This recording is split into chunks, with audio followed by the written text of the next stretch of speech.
किनारे एक जगह है चंद्रगिरी। चंद्रगिरी पहुंच गए। वहां पर एक सरस्वती नाम की महिला थी। तो श्री मत्स्येंद्रनाथ जी ने कहा भिक्षाम देही, भिक्षा दो। उसने रोते हुए कहा महाराज पुण्य करने से कुछ होता नहीं है, धर्म कर्म किसी काम के नहीं है।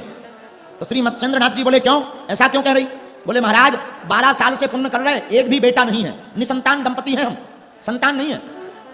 श्री मत्स्येंद्रनाथ जी साक्षात स्वरूप है शंकर के। उन्होंने अपनी झोली से एक चुटकी भभूति निकाली और दे दी, जाओ इसे तुम ग्रहण कर लो, जाओ तुम्हारे घर पर बेटा होगा, और चले गए। उस स्त्री ने विचार किया कि कहीं भभूति खाने से बेटा होते हैं, बेफिजूली की बातें हैं, कहीं वशीकरण ना हो जाए, दिमाग खराब ना हो जाए, पागल ना हो जाए, कौन महात्माओं के चक्करों में पड़े हैं। प्रायः महात्माओं पे पहले से ही कम भरोसा है, पर महात्मा तो महात्मा होते हैं। देखो भैया, जिन्हें परमात्मा तक जाना है उन्हें महात्मा के आचरण को पकड़ना पड़ेगा। महात्मा तो चले गए श्री मत्स्येंद्रनाथ जी। उस औरत ने वह विभूति ली, गोबर का पिंडा पीछे पड़ा था जहां गोबर डालती थी, वहीं पर जाकर के डाल दी। 12 साल हो गए।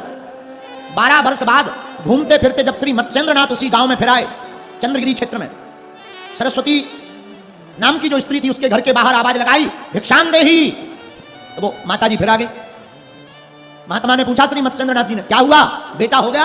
अब तो बड़ा हो गया होगा, 12 साल का हो गया होगा। सोई हाथ जोड़कर बोली महाराज 12 महीने का नहीं हुआ, हुआ ही नहीं है। 12 साल का क्या खाक होगा, कोई बेटा बेटा नहीं हुआ है। महात्मा श्री मत्स्येंद्रनाथ जी बोले हमने जो भस्म दी थी उसका क्या किया? महाराज वो तो भूल गए, हमने पीछे डाल दी। अच्छा कहां डाली, हमें दिखाओ। क्या करोगे महाराज? अरे हमारी विभूति विफल नहीं हो सकती है, जरूर बालक होगा। अरे महाराज वो तो गोबर में डली है, कंडों में, वहां नहीं है। महात्मा बोले हमें दिखाओ जहां डाली है।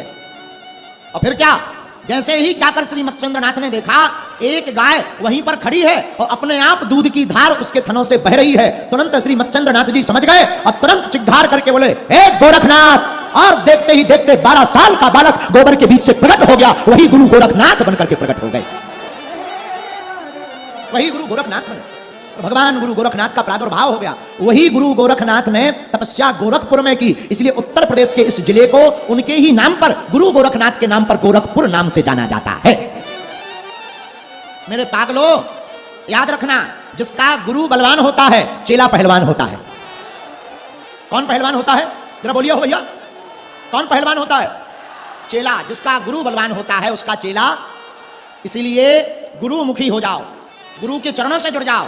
राम राज्य का मतलब यही, राम जी ने अवतार लिया, अवतार लेते ही वो पूर्ण परब्रह्म परमात्मा है, फिर भी गुरुदेव को मानते हैं, गुरु जी को मानते, गुरु जी के चरणों में ध्यान करते। और हम लोग गधा की सुन लेंगे, गुरु की नहीं सुनेंगे।